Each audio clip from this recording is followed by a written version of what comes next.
must be reached with Hamas by Sunday evening at 6 p.m. Washington, D.C. time. Every country has signed on. If this last chance agreement is not reached, all hell like no one has ever seen before will break out against Hamas.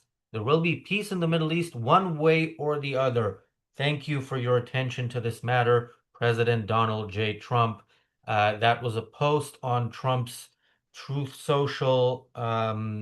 I don't know when exactly, but like a day and a half ago, because I'm reading it from a repost because I'm not on Truth Social. But yeah, Trump demanded in very clear terms that Hamas agrees to the deal, which already let them off the hook for October 7th. And Hamas has responded by agreeing to negotiate the details of Israel's surrender. In response, Donald Trump has demanded that Israel cease its own military operations, as in unilaterally start the ceasefire while Hamas continues the war, because holding the hostages is a continuation of the war. Um, yeah, and of course, we knew this was coming. We didn't know the exact form of it, but that is where we currently stand. There are negotiations, but Hamas has no reason to negotiate because Israel, with its previous, still wrong approach, had always said negotiations, if they are ongoing, they will go on while fighting continues. Because Hamas, again, Hamas is not saying, okay, we'll release the hostages while negotiations are ongoing, and if it doesn't work out, we'll take them back. This is what it means. This is what an actual cessation of the war means. Yeah, Israel's surrender, as we have discussed in the past week, is seemingly all but complete. Of course, the only people who decide if it is complete or not are the only people who decide anything that goes on between Israel and the Palestinians, which is the Palestinians and their official representatives, Hamas.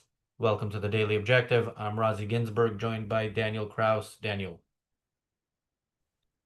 I mean, again, what is there to say? What can you even comment on? So we had some kind of a deal that Hamas technically wasn't part of. It was something, Donald Trump, Tony Blair, Steve Witkoff, Jared Kushner came up with.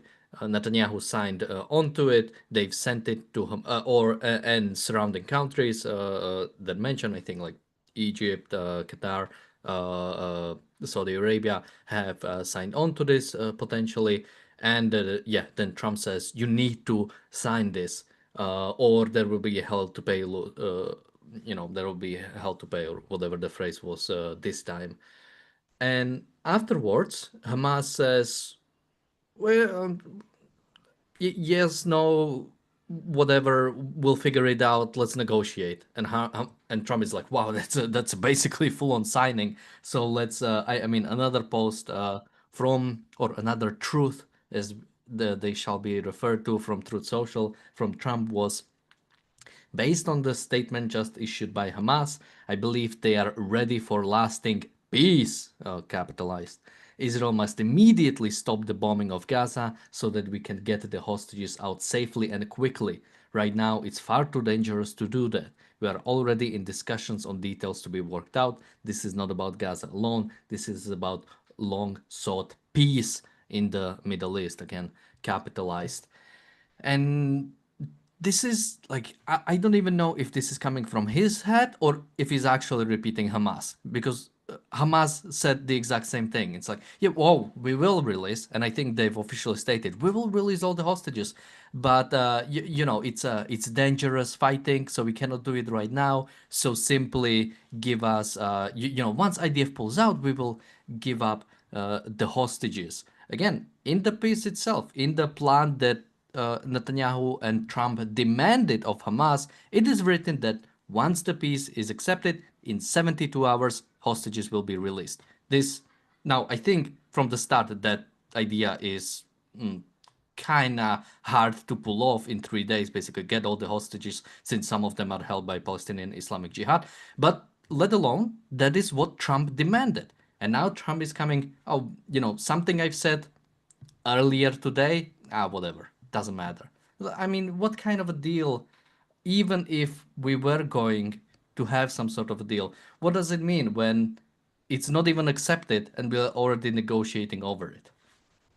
Yeah.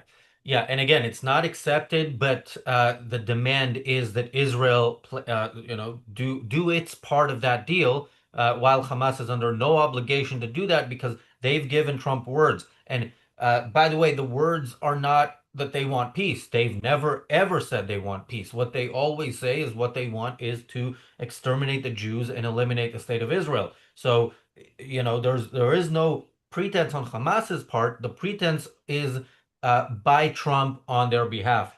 Thank you, Equal to Reality, for being a member of the YouTube channel for 41 months. Equal to Reality says Trump's deal, in scare quotes, is a joke, not a funny one either. Yeah, Trump's whole approach to seemingly everything is some sort of joke, and it's at everyone's expense. Jonathan Honig says Trump wants a Nobel Prize, so he sells out Israel. And yeah, that's very important to remember here. Trump wants a Nobel Peace Prize. He doesn't want peace. Like, of those two things, he obviously wants the former, not the latter. Peace is actually achieved, as he sort of seems to half understand in the end of that Truth Social post that I read, is actually achieved when you eliminate those who stand in its way, which in this case is well, it is the Palestinians, and as shown by their representatives in Hamas. But yeah, Trump values what people think about him and what people say about him, not what is, not reality.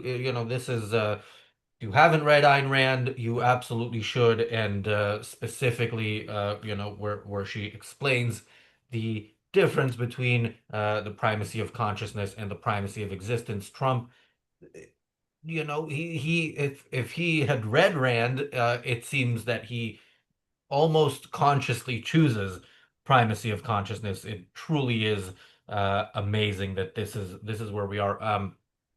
Another thing, you mentioned some of the countries.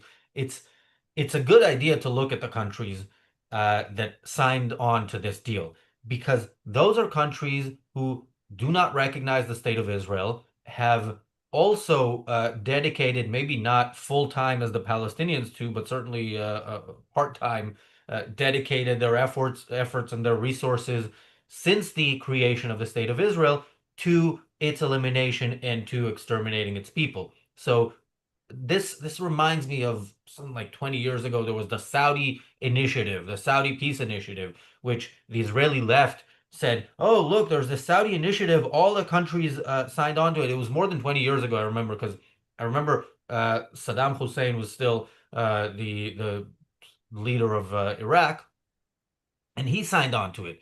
So at the time, when I spoke to Israeli leftists, because at the time I still did that, I would ask them, you understand that Saddam Hussein signed on to this. You understand that people who do not accept Israel signed on to this. That, as a first big red flag, should be something that gives you pause. I know it's the word peace, and that again is in primacy of consciousness, the left-wing version. There is nothing stronger than the word peace. But if you look at it, and if you looked at the details, it did essentially call for the extermination of Israel by means other than what had been tried and failed up until that point, since 1948 and before, and until the Saudi initiative. So yeah, look at the details of the plan. Look at who accepts it as a sort of wider understanding of their understanding of the details of the plan. And yeah, there is only one reason why people would be comfortable with this, and that is if they want Israel's enemies to win. Yeah, I mean, first on the Nobel Peace Prize, I mean, that goes to the both lack of self-esteem in Trump, in the idea that he needs this external thing to basically validate him, and second, he's never getting it. Like, he should realize that to some extent, TDS is real. There is nothing Trump can do to actually get it. Like, just like if you look at objective, like there is no way he could ever. No, well, not objectively. If you look at it subjectively, there is no way he's ever getting that. He's too far hated to get something like that. But even if you look at sort of the Nobel Peace Prize itself, I just looked it up because I didn't even know how basically that it gets awarded. Apparently, it's a five-member committee appointed by Norwegian Parliament of all people. So it's not even some kind of international thing. It is pretty much a Norwegian thing, but it has the sort of the prestige. Now, who is the chairman of this board? Apparently, some guy who worked for Doctors Without Borders for about 7 years. So yeah, I'm sure that guy will be very pleased to give anything to Trump and his actions in Israel in the past or now. So yeah, just on that.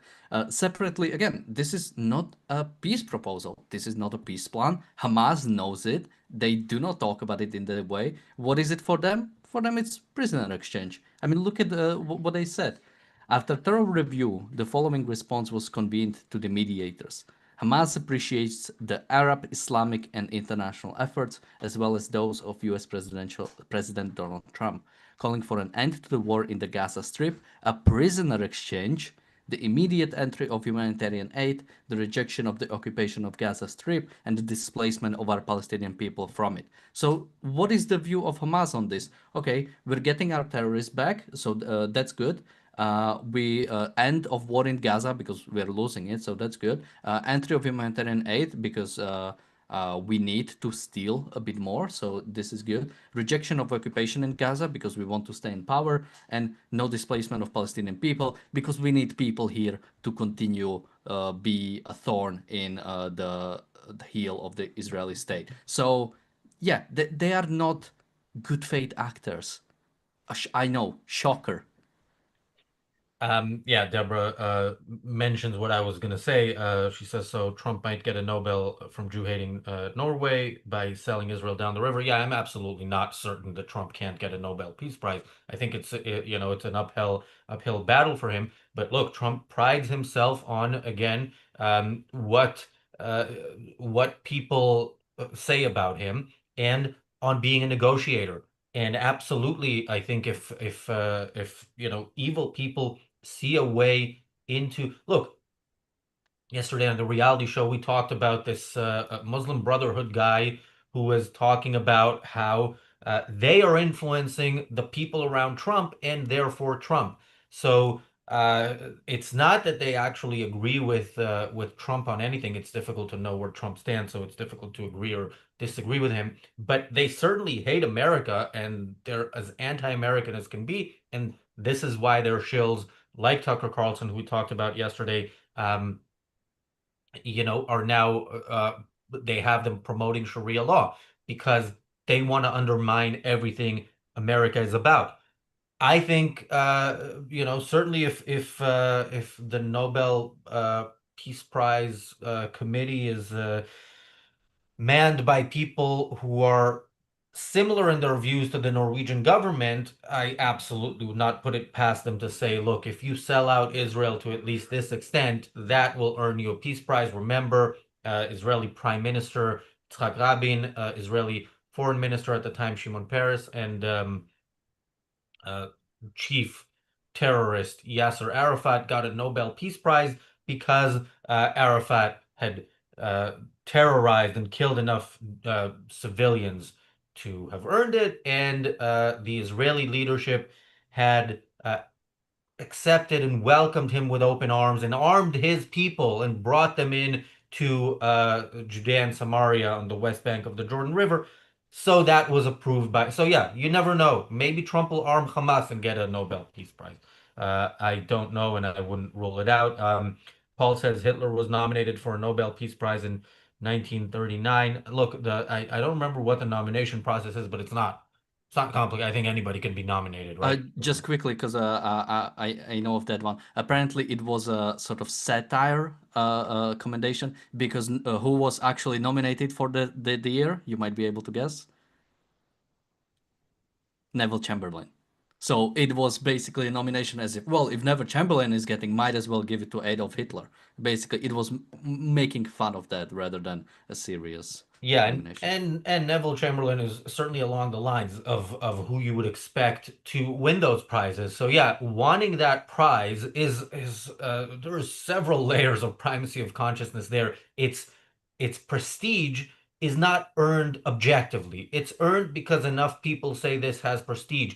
It is really a black mark on your record if you are a decent human being who actually wants peace in the world if you get a Nobel Peace Prize, because you must have done something to appease people who really, really think that the obstacle to peace in the world is people being civilized, and the way you get peace is by surrendering civilization to savages.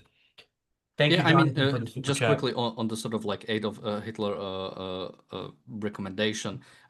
Even if it was a satire, the fact is, if you go by the standard of both peacemaking, yeah, Adolf Hitler should absolutely do it. He prevented the war in Czechoslovakia. He reunited Germans. I mean, why wouldn't you give it to him? If you give it to somebody like Yasser Arafat, I mean, and I don't know even like who everyone got it before, but once somebody like Yasser Arafat gets it, then yeah, why wouldn't you?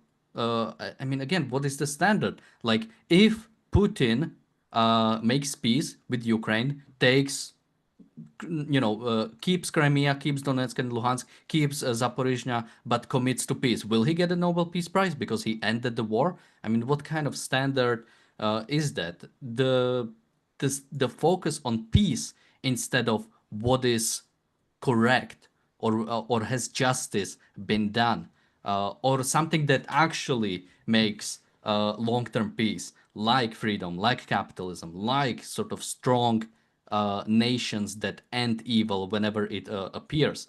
It's never those countries. It's always either people appeasing evil or straight up giving it to the evil. Um, do you have anything else to say? Because I'm Sure. looking for something that I wanted to read in the context of the super chat that just came in, and it Uh, might take me a bit y- longer. yeah, I have a few quotes. Let me see if I should do. I mean, I'll just mention this. This was on Truth Social from Trump. It was afterwards. I appreciate that Israel has temporarily stopped the bombing in order to give the hostage release and peace deal a chance to be completed.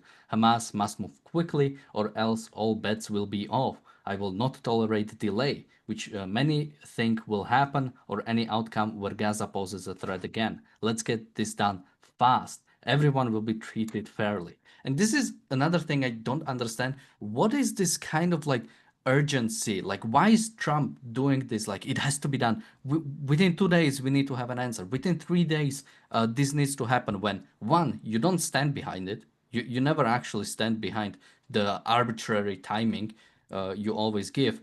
And then, second, if this is supposed to be some kind of actual deal, it needs time to be negotiated. Like, what do you mean? Like, if you take Hamas as like an equal negotiating partner, which is a mistake from day one, but if you take it, then you need to actually negotiate with them.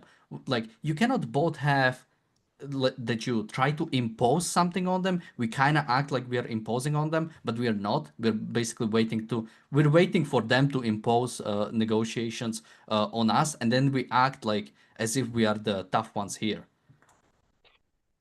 Yeah, we talked about this slogan that is mostly stated by U.S. officials on in fiction on television shows. The "We do not negotiate with terrorists." It would be interesting if anybody watching happens to have White House press credentials. Maybe ask Trump. Don't ask his press secretary because she's good at avoiding the question. Where do you stand on that slogan that America used to have? We do not negotiate with terrorists.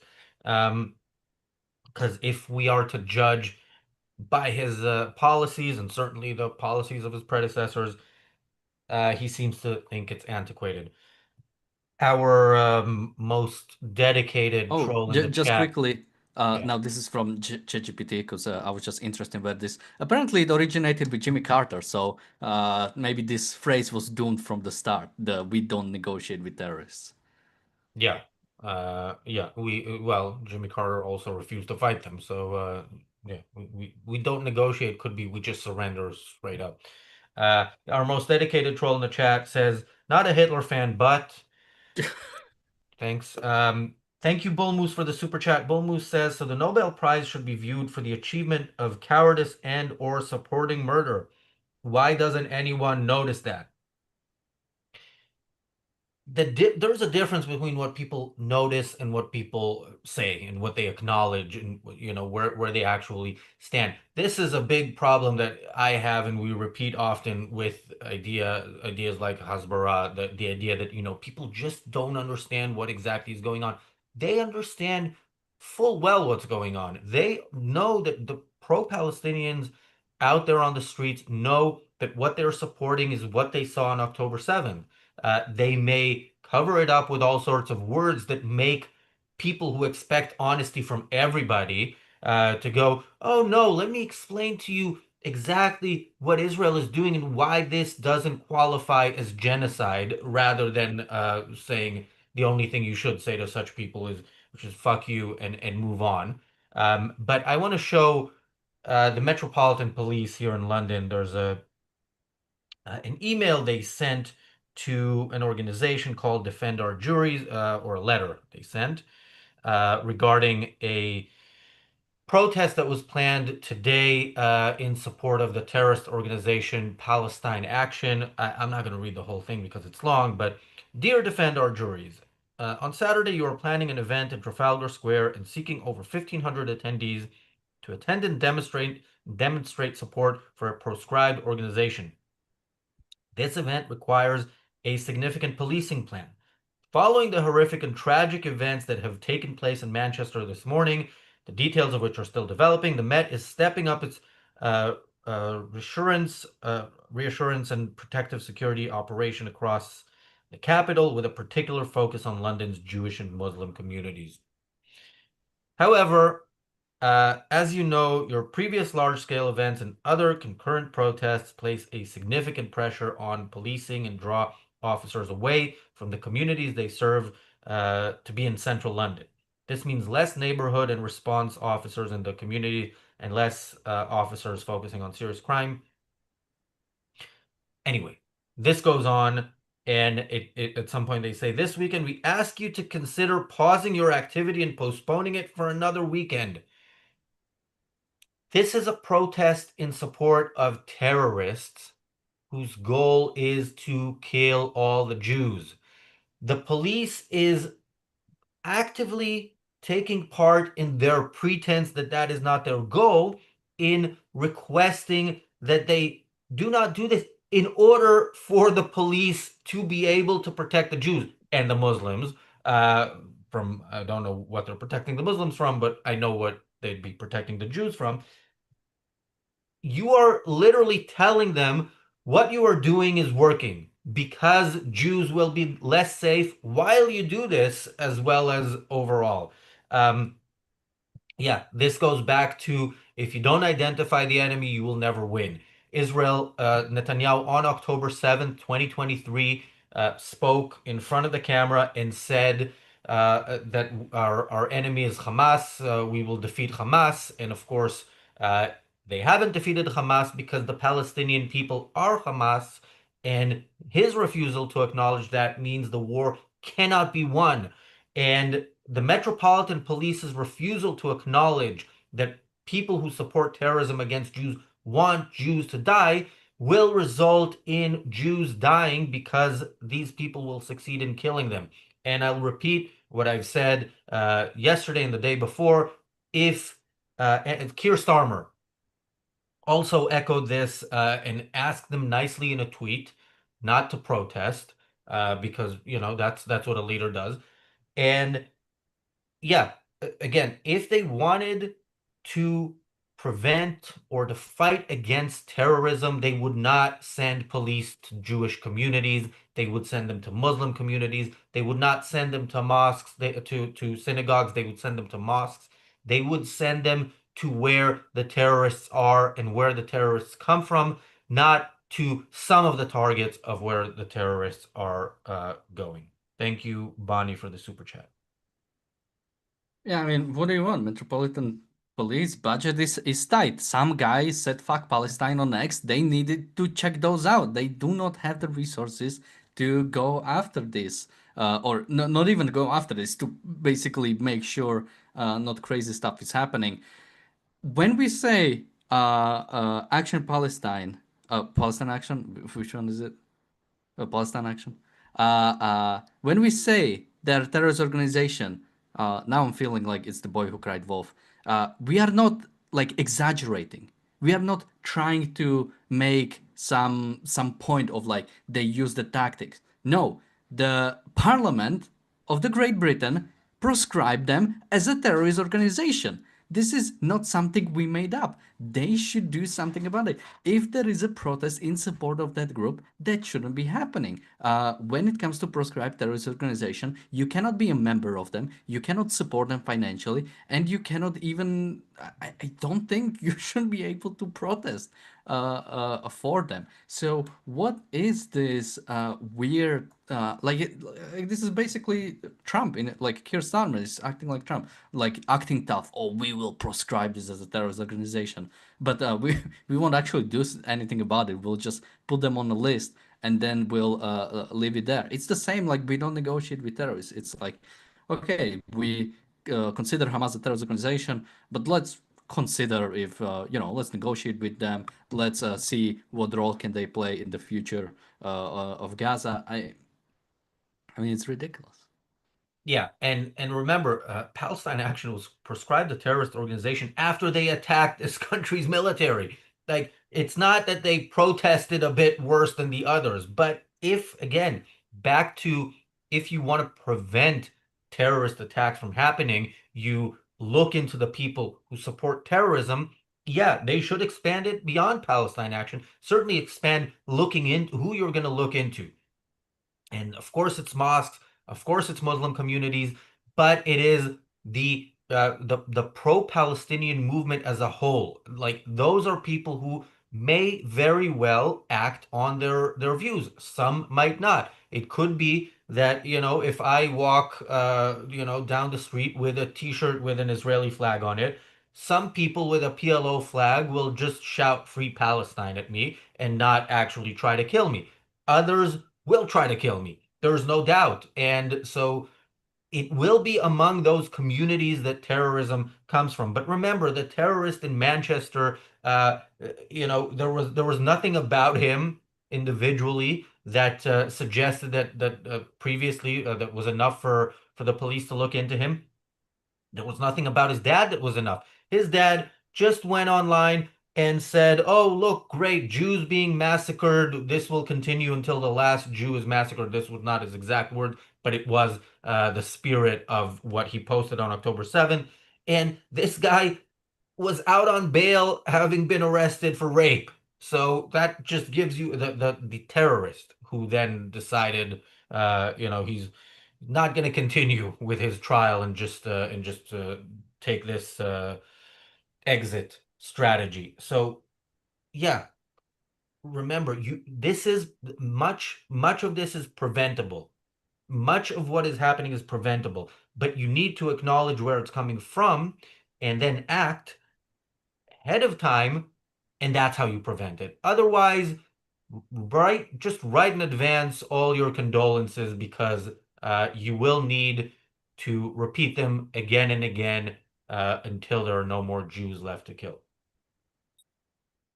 Yeah, I mean, there is this, sometimes you hear from conspiracies this weird idea of like big, sort of big daddy government, like watching over every single thing you do and watching you and controlling you. And then you have this guy, or you said his dad, sort of like celebrating October 7th, and we didn't know this was happening. I mean, like, come on, like the government has like one thing to do, and I'm not even calling for like a surveillance state. This is just like somebody posted this on their social media. We're not talking about private messages. We're not talking about, them listening to our conversations. We're talking, okay, maybe check what people are posting on social media. Do not necessarily, like, from what, like, if somebody celebrates October 7th, I don't, probably not enough to, like, get you in jail, or something like that. But, like, yeah, government can investigate people and watch.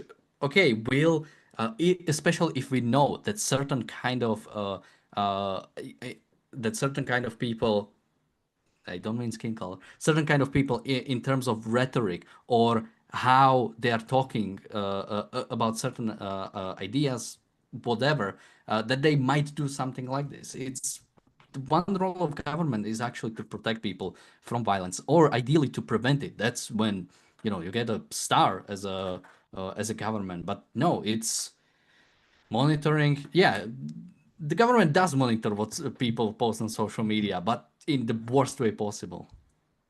Yeah, yeah. So a few days ago, I on this show I interviewed Pete North, who was arrested for a meme which I don't remember everything, but it was something like "fuck Palestine, fuck Hamas." You want to protest?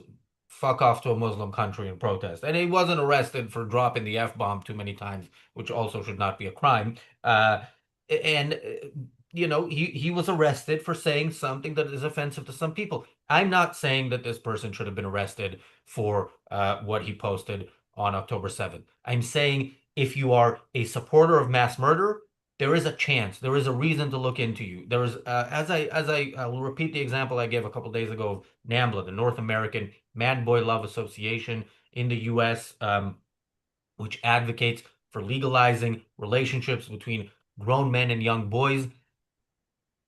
They have the legal right to do it, the constitutionally protected right to do it, but that doesn't mean the police shouldn't look into them as part of their efforts to protect boys from that actually happening to them in case any of these people act on their beliefs. Look into Muslim communities, look into people celebrating October 7th, look into how many of them are acting on their beliefs or planning to act on their beliefs, and you will prevent future attacks like the one we saw in Manchester.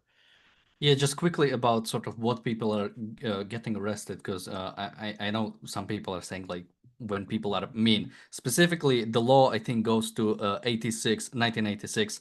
It's basically, the idea is something like inspire racial hatred. That basically, if you make some sort of speech that inspires racial hatred, that is something the government can, or the court system, you can go after you. So that, I don't think something like that should ever be against law. It's incredibly hard to. I mean, it's not impossible to. I mean, to some extent, I think you should be able to inspire racial hatred. That's a part of free speech, unless you actively call for violence against those people. No, that's part of it. But something like this can oftentimes. I mean, even if you have something like this on the books, that can get you arrested by the police, can get you in court, and oftentimes many people, they do not go full length of the court. They take some sort of a plea deal. So oftentimes you have people who even might be innocent, or who didn't actually commit the crime, or would be proven innocent in a court of law. They do go for 1 year in prison rather than risking actually something more. So that's why something like this is very problematic. Yeah, yeah, and incitement to violence is not within free speech. I think Bobby Villain got into some more trouble recently. Now, death to the IDF, calls is a call for the death of killing of all Jews in very clear terms, but maybe not clear enough to be fully, actionable legally. But he more recently uh, called on people, his audience, to go and attack Zionists. So that absolutely should get him. That guy should not be walking around freely. Let's put it that way. So Yeah. I don't know what is the UK standard on that, but I think in the US it wouldn't stand. There is, maybe somebody can remind me in chat. There is sort of an idea. I think it has to be it has to be a specific place and it has to be a specific time, or at least something general you can put on people to be basically an incitement to violence. Maybe if you give me a second, I can look up. There's like a specific name, specific principle. Yeah. Well, in the meantime, Paul says, Razi, I hope you and your family have avoided any verbal abuse. I luckily look more like a Muslim, so I don't really get in that much trouble. But yeah, it's it is something concerning, and in this context, I will bring up Matthew Humphreys, who has been on this channel many times. My friend who is not Jewish, not of Jewish descent, is Welsh, but he is a lawyer, so he dresses in a way that people, whose minds are not often in use, will think looks like an Orthodox Jew, and he has a beard. And at least on three different occasions, last I discussed it with him, it was three different occasions. People shouted at him from across the street, "Free Palestine!" And this is, to the point of, oh, we're just saying free Palestine, we just want people to be free. This is nothing against Jews. No, this movement is a movement against Jews. Whether you're shouting at somebody who looks kind of Jewy, free Palestine, or whether you're advocating for the people who started a war in order to wipe the only Jewish state off the map and exterminate all the Jews. Yes, 100% of the Palestinian movement is anti-Jewish. It is anti-Semitic. Daniel. So it's called Brandenburg test, and it's imminent lawless action that is likely to inspire such an act. So it pretty much has to be like, let's go kill this guy right now, or something in that regard. But again, free speech law in America is very strong. I don't know what is the standard in the UK or how it's generally applied. Yeah, somebody in the chat says all this madness just to be back at October 6th. In a sense, yes. In some senses, no. Israel has done some things and achieved some really impressive things in most fronts, pretty much except Gaza. There's impressive things there. Gaza is the furthest away from victory compared to, say, Lebanon, even Iran. Iran was pushed back hopefully years from where they were about to get to. But yeah, with the Houthis, a front that Israel, I don't think, expected, there hasn't been much achievement. And with Gaza, there hasn't been much because Israel, again, refused to identify the enemy, and the Palestinian people are still there to fight because Israel kept moving them from place to place. Look, I love the fact that if you look at aerial photos of the Gaza Strip, it looks like Dresden. The problem is that, and the main difference is, in Dresden, there was an understanding that the people are a part of the war effort, and they didn't get phone calls to get out of the house. So all the people in those buildings were out, and the Palestinians haven't paid for October 7th. So why wouldn't they do it again? Parting thoughts? Bonnie in the chat says Sunday night will be Trump's biggest fail ever. That's the thing. Like technically, I guess Hamas did accept the ceasefire, so I guess we are in that stage now. I mean, that is what Trump was saying in his latest post. But it's so unobjective, it's so unserious. I mean, the fact that statements about this are made on like a private social media platform, and I don't mean as if private is the bad part, like owned by Trump, like his own thing. Um, yeah, I mean, it's unserious. Whenever Trump says something, I mean, what are you supposed to take away? He might. It's not even about changing his mind. I mean, when he was making that, it's not like his mind was made. So the only bad part is the fact that Netanyahu seems to be going along with this, and that will be the end of Israel, if anything else. If Israel simply plays ball until the terrorists do manage to take it over. When it comes to sort of the October 6th comment, I think there are some positive things. I think in Judea and Samaria, the fact that there is expansion, there is sort of shutting down of the Palestinian Authority more and more. I think that's a good thing, uh, sort of for the future of Israel. I don't think we'll ever see. I don't think the Palestinian state, with the people, with the Palestinians as if they are right now, would be positive for Israel. It would mean the end of it, and Hamas knows it. That's why they are acting the way they are. Yeah, I think the West Bank is far from, where Israel should should want it to be. And the next big attack could easily come from there, and it could be much bigger because there's much more border, which is much less protected. And yeah, Bonnie says Hamas hasn't really agreed, but Trump will say they have. Yeah, that's all that matters. It doesn't matter what is actually happening. It matters what Trump decides at some point in time to post on Truth Social. And look, it's not serious, but it is what how Trump runs the world. Trump told Israel on Truth Social to bring the planes back from bombing Iran after there was a ceasefire, and Iran still fired and killed four Israelis, and Israel was about to respond, and he said, "Oh no, turn the planes around."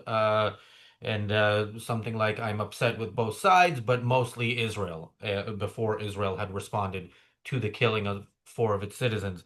And this again, Israel stopped its operations in Gaza unilaterally because not of anything Hamas said, but because of something Trump posted on Truth Social. So yeah, it's not serious, but Truth Social is the place to go to understand what the next steps are, because that's where the decider, as George W. Bush called himself, that's where he expresses and announces his decisions.